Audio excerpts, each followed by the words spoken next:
That's a problem for West Ham. He's done well for them down that left-back position. One of their substitutes is Gary Strodder, big central defender.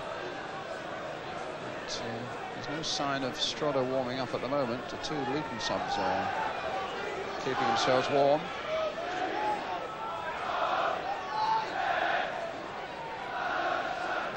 But he's a tough young man with chubby cheeks at the moment. And he wants to go on.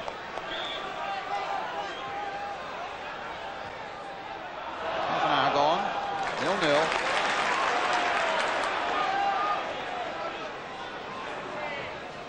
Dix playing it forward and out of play.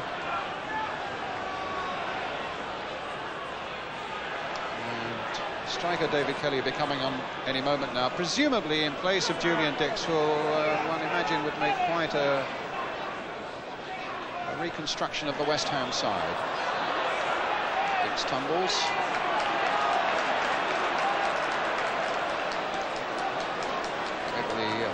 Wegley's got a gash around the right eye there now, after that clash with Julian Dix. David?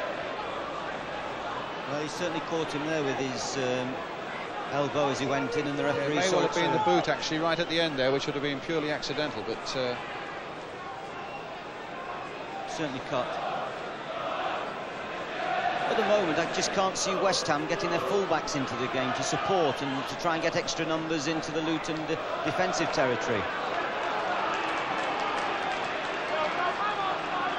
West Ham are about to make their substitution. Brady has gone off. Well, we need to find out just what that's all about. That's a real blow for West Ham. Must be feeling unwell. Martin. Reese feeding Harford. This time it's Black. Ince got in with the header there.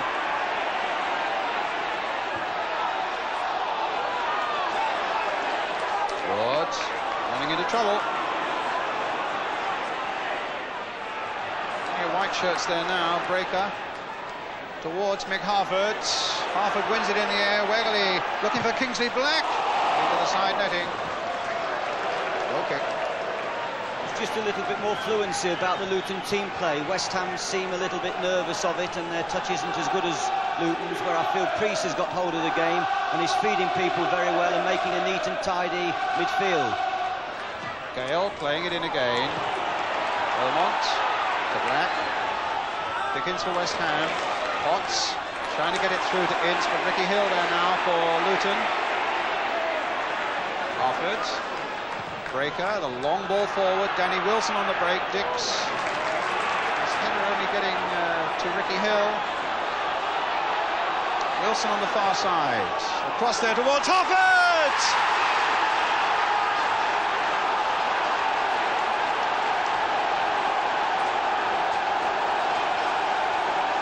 Well, the man who celebrates his 30th birthday with an opening goal in this semi-final. Wilson's cross. Mick Harford there with a header, and Luton in their lead right on the stroke of half-time. David? What a crucial time to score. It was against the smallest fella, Potts, the smallest one in the back four. McKnight came, he didn't hesitate, it wasn't that he changed his mind, and I suppose Harford has done him for it, got in front of him, and McKnight will be very sorry about that one.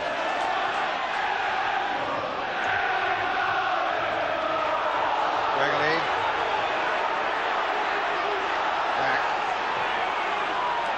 Harford again, challenged that time by Martin. Reese hitting it high over the crossbar.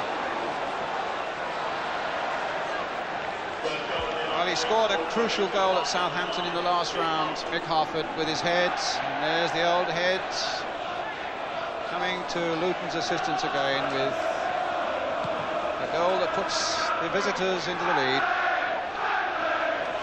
When Harford goes for crosses, he only sees the ball. Very single-minded, has no fear. Since you were suggesting that Alan McKnight wouldn't have been particularly happy with that situation, David. I think his starting position must have been a yard short. He must have had a chance of getting to that ball. The cross was from far enough out. It was wide enough. He had time to assess. It's Senior's ball not reaching Ward. Grimes getting it away. In goes Potts.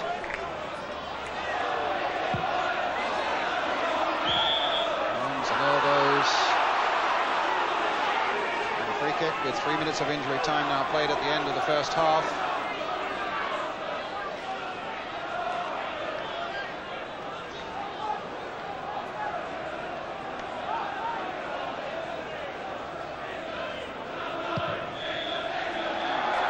Half-time whistle, and a good first half indeed for Luton Town. The best for them was saved until something like the 44th minute, when Mick Harford rose to meet Danny Wilson's cross to score that crucial opening goal. West Ham 0, Luton 1. Julian Dix, we saw him take quite a knock. The start of the first half, and slightly confused at the moment, looking down at the pitch. I thought for a moment they'd started, but no, they're having just a little warm-up, and now the second half's going to get underway. Luton leading by a goal to 0, and West Ham needing now to pile things forward to retrieve the situation here in this Littlewoods Cup semi-final. Devonshire, and look for the likes of him to get into strong forward positions to feed Rossignol, Kelly. So unlike West Ham, really, apart from those, Phil Parks was saying, those two fleeting chances that Rossignol had, they really have made nothing in attack. Tim Breaker's the unfortunate man down, the Luton defender.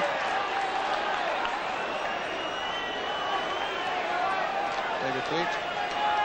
Yeah, Tim, I think he caught his knee there in that challenge with Kelly.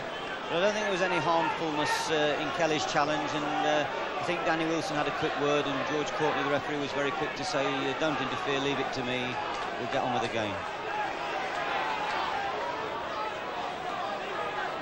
I'm sure he twisted his ankle. How do you see the strategy now then, David? I mean, West Ham really have got to, at the point of taking risks at the back, try and turn this situation around now, haven't they? Yes, I think they'll be looking to Martin at the back to show his good sense and all his experience gathered over the years. They'll have to push his full-backs on, but by the same token, they've got to be steady, they don't overexpose themselves and get caught again. But there's no question about it, they've got to be brave, they've got to push forward, and they've really got to go and have a very exciting second period. And I think they will. Well, here's Ince certainly playing his part at the moment and gets a free kick.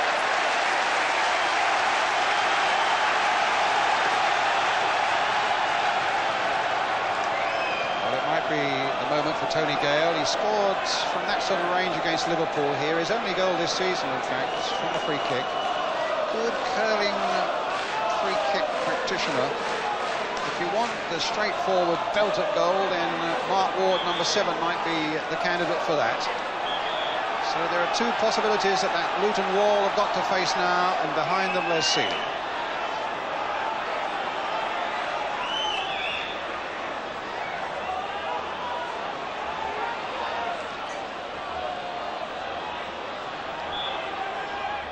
It's going to be Ward, but driven too high. That was interesting there. Nigel Clough, I believe, scored a very fine free kick last week against Luton from a position somewhere at the same range. And at the instant there, just before Mark Ward's shot, Steve Foster ran back towards the line and then came away from the line, hoping that no one would be tempted to do a chip towards the top corner. He deterred them, and in the end they had the blaster, which the wall caters for, and it rose high and wide. Good work by Wegerle. He's got to the byline, and it's an amazing break. And Wegerle has made it 2. That really has stunned the